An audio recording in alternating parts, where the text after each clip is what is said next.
প্রচন্ড শীতের রাত, উনি সফরে বেরিয়েছেন হাদিস কালেকশনের জন্য। উনি মাগরিবের নামাজ, এশারের নামাজ পড়ে একটা মসজিদে শুয়ে পড়লেন, আর শুয়ে শুয়ে হাদিস পড়তেছেন, আর মনে মনে ভাবলেন রাতটা মসজিদে কাটায় দেয়। কিন্তু দারোয়ান এসে বলে মসজিদে থাকতে পারবেন না, ওঠেন। উনি যে আহমদ ইবনে হাম্বল এটা চিনে নাই, কাঁথা গুছিয়ে হাদিসের কিতাব নিয়ে কাঁধের মধ্যে ব্যাগ নিয়ে মসজিদ থেকে বের হয়ে গেলেন। কি আর করবেন, প্রচন্ড শীত, আর কাঁপতেছেন বুড়ো মানুষ। পথিমধ্যে দেখলেন বাজার একজন খাব্বাজ, শাবুন খাব্বাজ, যুবক রুটি বিক্রেতা। সে রুটি বিক্রি করে। সে যে সালাম দিল, আসসালামু আলাইকুম। আহমদ ইবনে হাম্বল বলে, যুবক, আমার যাওয়ার জায়গা নেই, সফরে বেরিয়েছি, খুব শীতে কষ্ট পাচ্ছি, রাতে যদি তোমার এই চুলা থেকে একটু আগুন পোহাই, কোনো সমস্যা?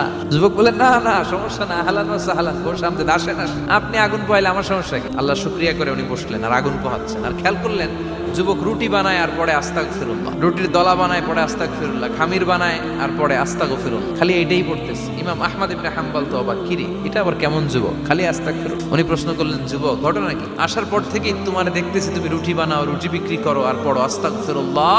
যুবক বলে, আস্তাগফিরুল্লাহ আমার সবচেয়ে বেশি পছন্দের আমল, আমি সব সময় আঠার মধ্যে ইস্তেগফারের সাথে লেগে থাকি আর সব সময় পড়তে থাকি আস্তাগফিরুল্লাহ, আর এর বদৌলতে আল্লাহ আমারে মুস্তাজাবুদ দাওয়া বানিয়ে দিয়েছে। আহমদ ইবনে হাম্বল তো অবাক, তুমি মুস্তাজাবুদ দাওয়া, রুটিওয়ালা? আমি এত বছর হাদিস পড়াই, আমিও তো মুস্তাজাবুদ দাওয়া না, তুমি দোয়া করলেই সব কবুল হয়ে যায়? যুবক বলে, না, আনা মুস্তাজাবুদ দাওয়া, আমি আমার জীবনে যত দোয়া করেছি কবুল করে নিয়েছে কে? সব দোয়া কবুল করে নিয়েছে আল্লাহ, একটা দোয়া ছাড়া। কি সেই দোয়া? যুবক এবার বলতে শুরু করলো, আমার জীবনে যে দোয়াটা আল্লাহ কবুল করে নাই সেটা হচ্ছে আমি আল্লাহর কাছে অনেক চেয়েছি, অনেক দোয়া করেছি যে আল্লাহ, শুনেছি এই জামানার সবচেয়ে বড় মুহাদ্দিস, তার নাম নাকি ইমাম আহমদ ইবনে হাম্বল, আল্লাহ তোমার কাছে আমার চাওয়া আমি যেন এই ইমাম আহমদ ইবনে হাম্বলরে দেখে মরতে পারি। আহমদ ইবনে হাম্বল আবেগপ্রবণ হয়ে গেলেন, চোখের পানি ছেড়ে দিলেন, বললেন, যুবক, তোমার এই দোয়াটাও কবুল হয়ে গিয়েছে, আহমদ ইবনে হাম্বল তোমার দরবারে ছুটে এসেছে। যুবক চোখের পানি ছেড়ে দেয়।